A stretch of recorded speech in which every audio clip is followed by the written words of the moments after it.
Hello and welcome to Powered by Intuition. This is the weekly podcast where I kind of just feel in the atmosphere, pick up themes for the week, and run with them in this space. Now, even though this deals with current events, wherever you are, whoever you are, a lot of these principles can apply to you when you are watching this. And I kind of run with the theory or the theme or the idea that this episode will come to you when you need it. Whether it's dealing with these current events and you're watching it immediately, or whether it's years from now.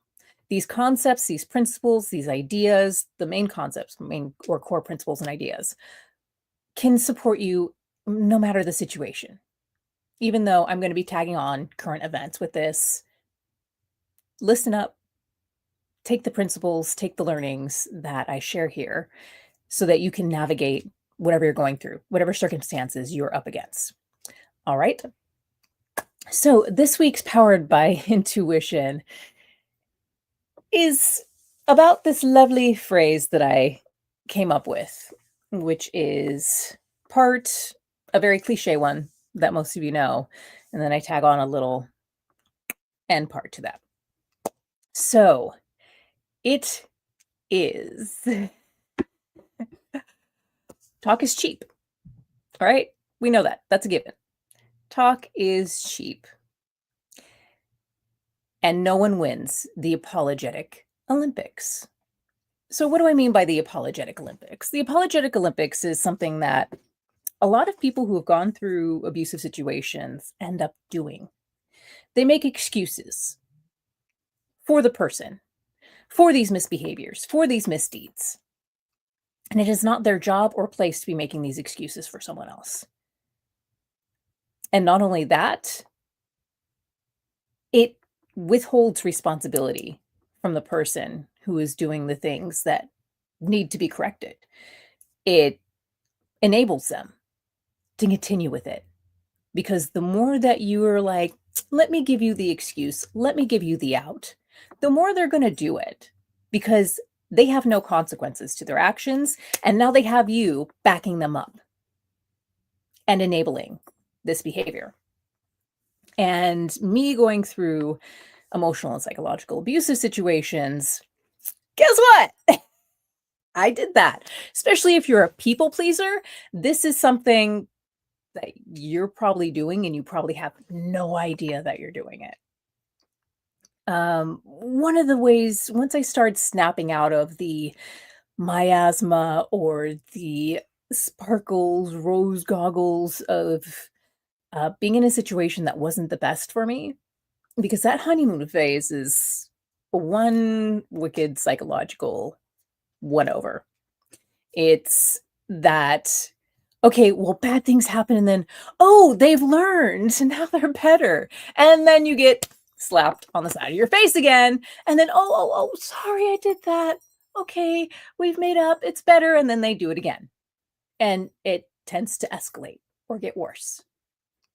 Or you give them an inch and you're like, yeah, it's okay. It's all right. And then they go and take everything they can. Sound like someone you might know in your life? Or if you've done it, stop it. With this situation, it is, once again, very challenging to segue out of it. Very challenging. And I saw it recently with one individual that people are trying to prop up as a golden child. And golden child means like, oh, they're the Messiah. They're here to save us. They're the best. They're the greatest. And they really aren't. And part of that is a bias, something that I had to course correct, right? Even being people pleasing is a bias towards putting more merit, more energy, more authority on someone else rather than yourself. I'm going to say that again. People pleasing is literally propping everybody else up around you, but not yourself.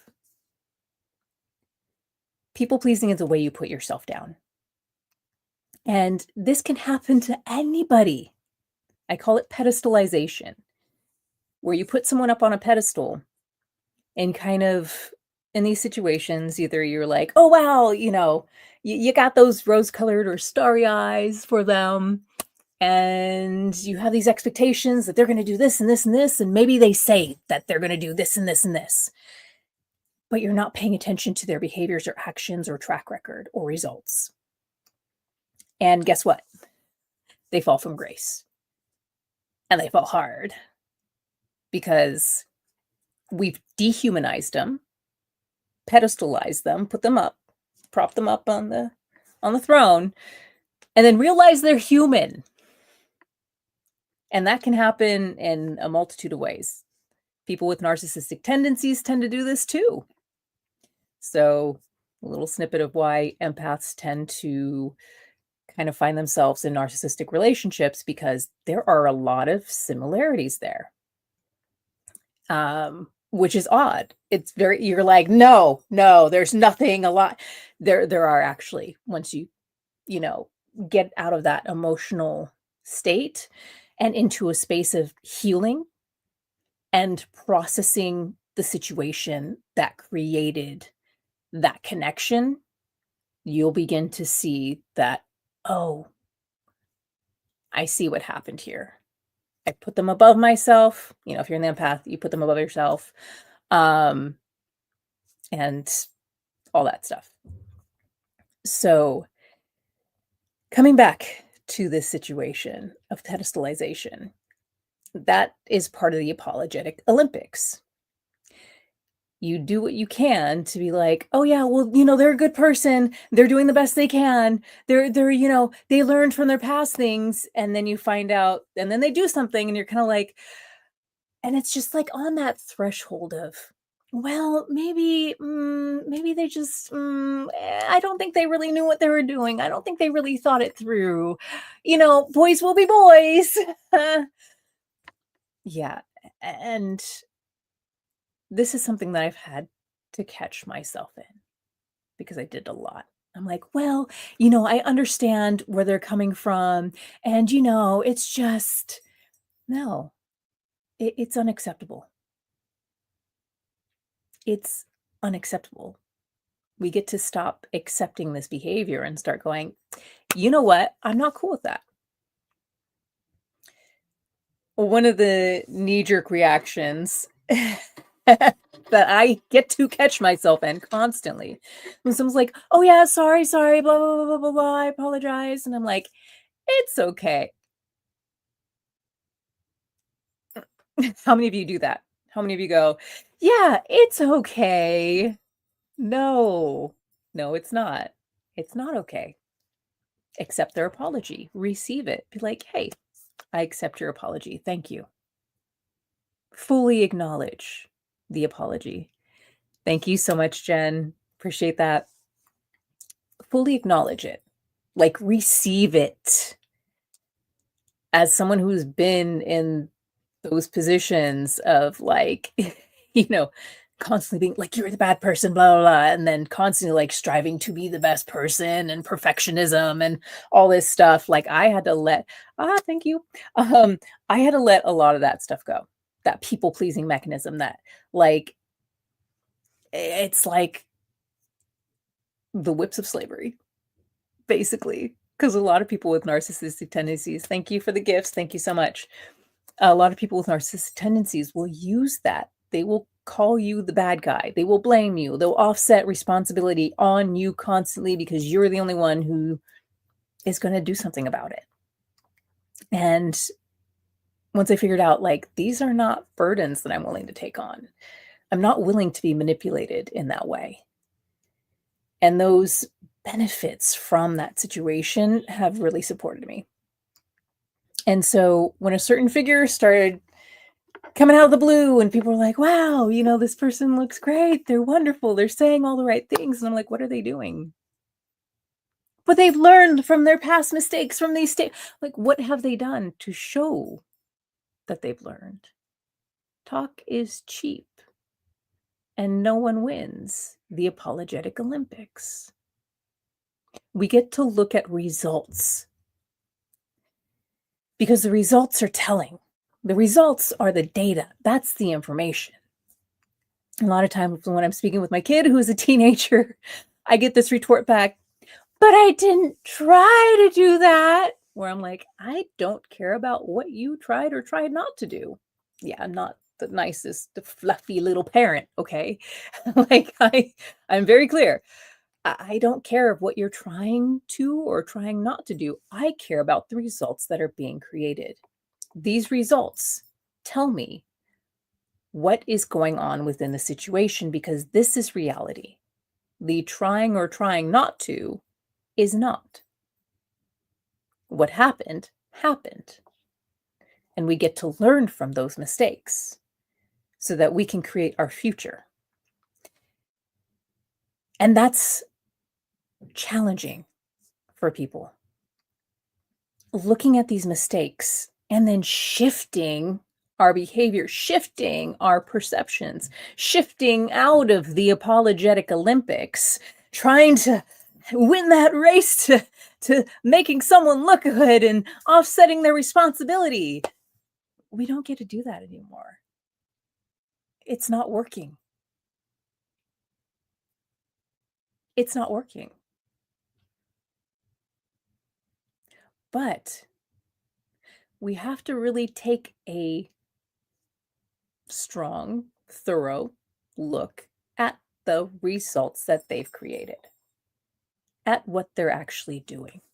Thank you for the follow. Appreciate it. Because if we don't, then we don't have the data to make the assessment.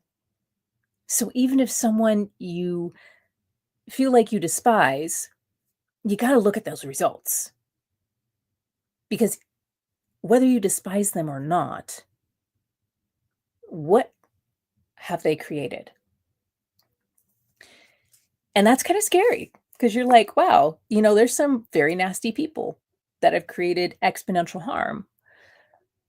What did they do to make that happen? How did they get in those positions? And can we maybe use those same strategies to shift the paradigm, to create exponential good in the world? But when we keep offsetting these negative behaviors with these apologies or these excuses and tripping over ourselves trying to offset this stuff, we only do harm, not only to them, because, they look foolish. That's one way to look at it, is when we do the Apologetic Olympics, we're enabling them to be disrespected, to be foolish. And I know for a lot of men out there, they want respect, but respect is earned. And we get to call them out when they are embarrassing themselves. I have no qualms with that. I will, depending on the person, if I need them to listen, I will do it diplomatically. I have a suspicion that I did it to a tech bro. I was very diplomatic about it. But an app got shut down after I made some statements about a certain situation and calling out a little bit of hyperbole. And the statement that I called out was the last statement that they put on that app. And then it was shut down. So don't be afraid to speak up. Don't be afraid to let someone know that they're embarrassing themselves. Because if you want to be a people pleaser, you want to have someone's back, not enabling them to make fools of themselves. And we see people in these positions of power going overseas, and they're an embarrassment. They're representing us. I'm embarrassed by that behavior. But nobody's been there to hold them accountable, to hold them to higher standards, to hold them to the standards that they want to be held to. This is why we have certain problems of certain demographics getting away with being mediocre. And that's sad. Because when you look at that, when you look at what they actually want, when you have these discussions with them, a lot of times they don't want to be that type of person. Now, granted, there's some people that obviously have issues and they're not going to change, and they definitely have no intention of being decent people. I'm not talking about them. I'm talking about the people that actually want to be decent, have tried, have failed, don't have those people in their lives that hold them to that standard or will really elevate them. And I've been guilty of that. Like when the ex that I dealt with was having an affair, I was like, no, we're in the couples therapy. I was like, I don't think he's having. That wasn't my place to answer that, was it? I did the Apologetic Olympics. And reflecting on that, I knew that person was having an affair. But that mechanism that was within me, I played the Apologetic Olympics, and no one wins. No one wins. Because you're not only sabotaging yourself, you're sabotaging the other person too.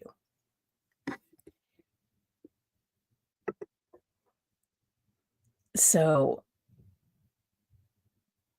there's a lot to cover here, like a lot that I've already covered.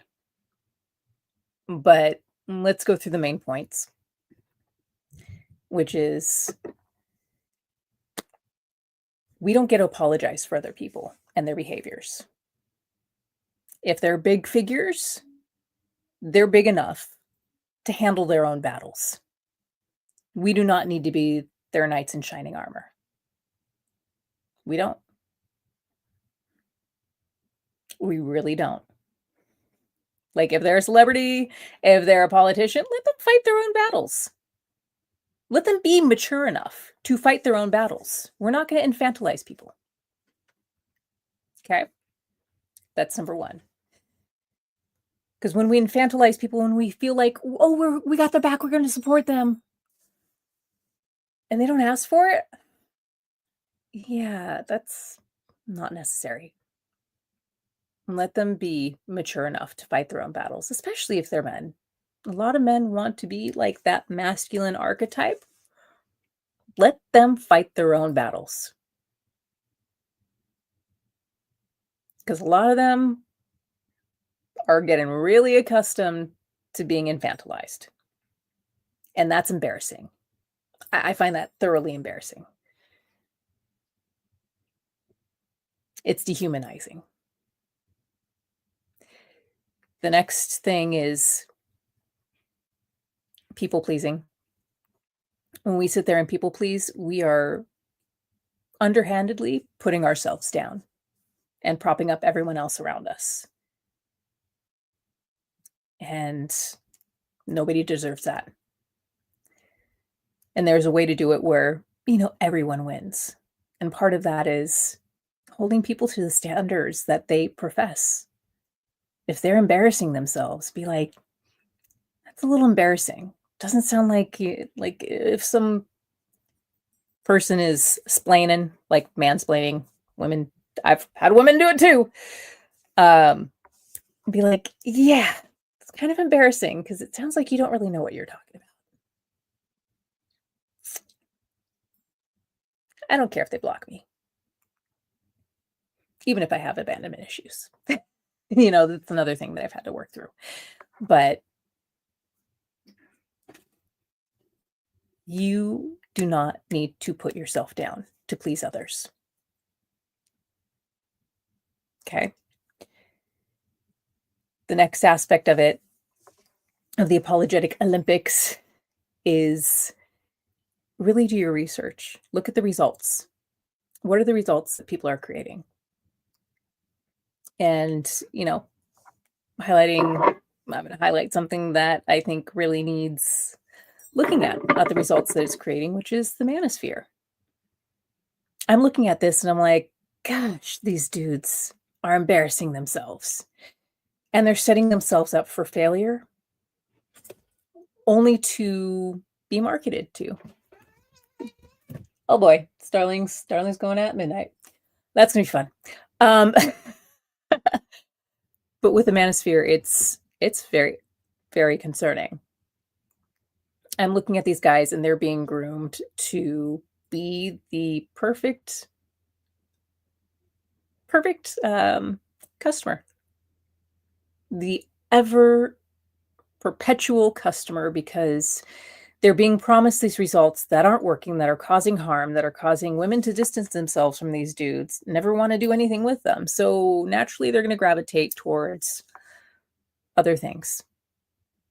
But there's always this promise of like, yeah, you can be a man, and they are being infantilized. They are embarrassing themselves, and they don't know it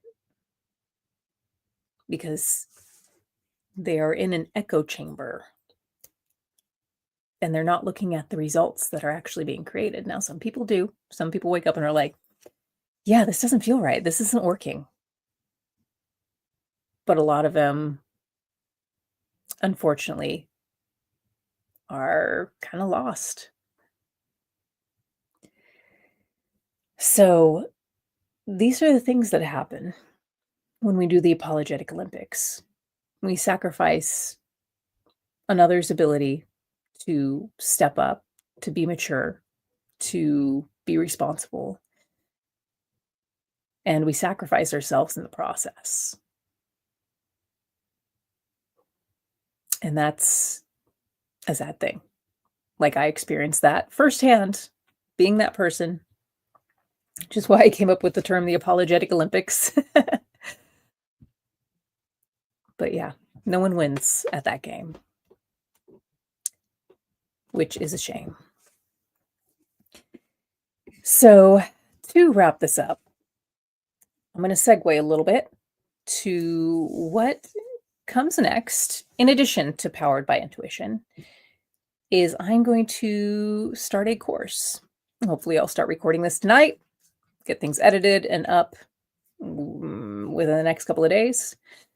With current events, there are people that are going to find a lot more food scarcity or tightening of the belt or a lot more limitations on their financials. And I've done a lot of research. I've been in that space for quite some time. And I'm here to say you can live life fabulously, even on low income. And it's just about changing your habits, your perspective, figuring out what's a luxury, what's not, figuring out ways, systems within society, and being a part of the community. So there's a lot of different things that I'm going to cover in this course.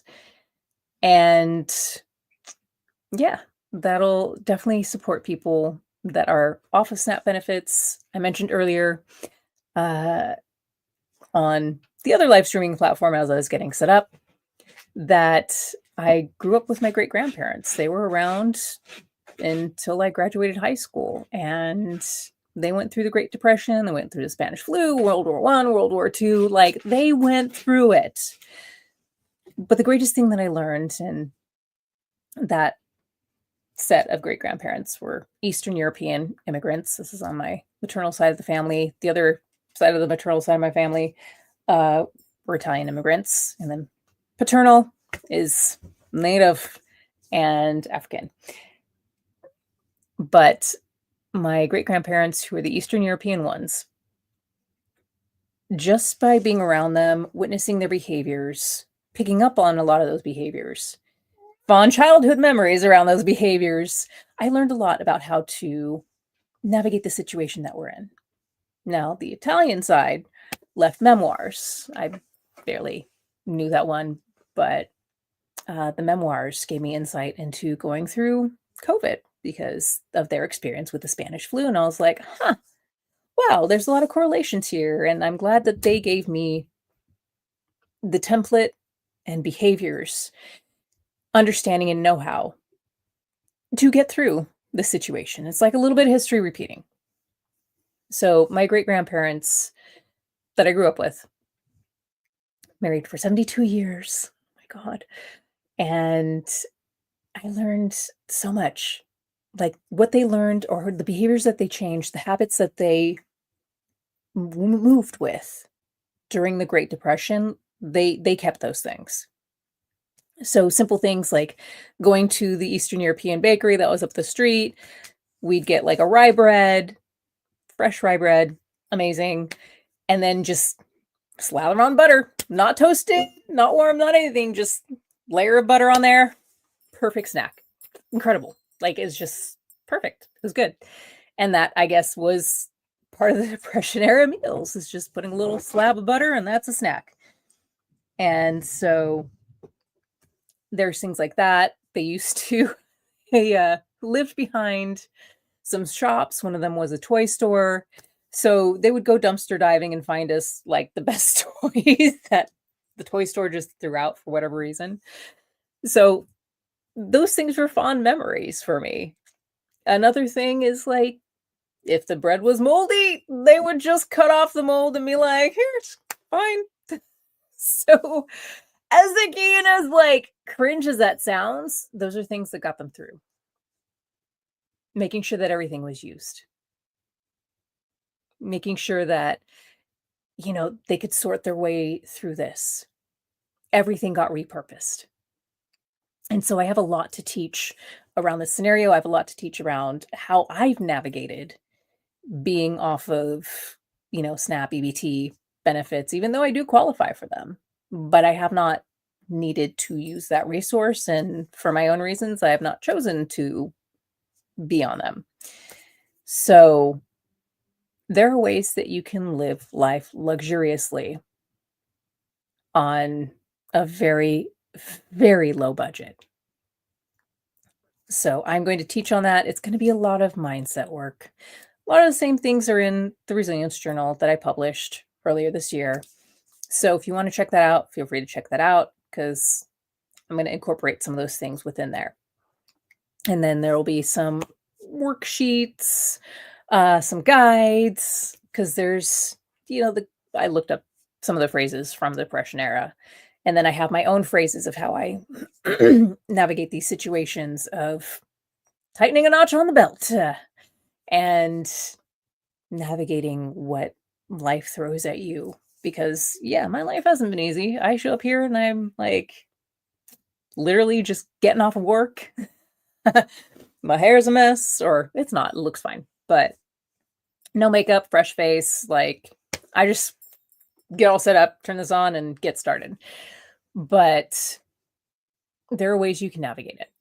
There are ways that you can make things happen. Now, granted, this is going to be mostly for Los Angeles, but some of these values, concepts, obviously the mindset sections will work for anybody anywhere.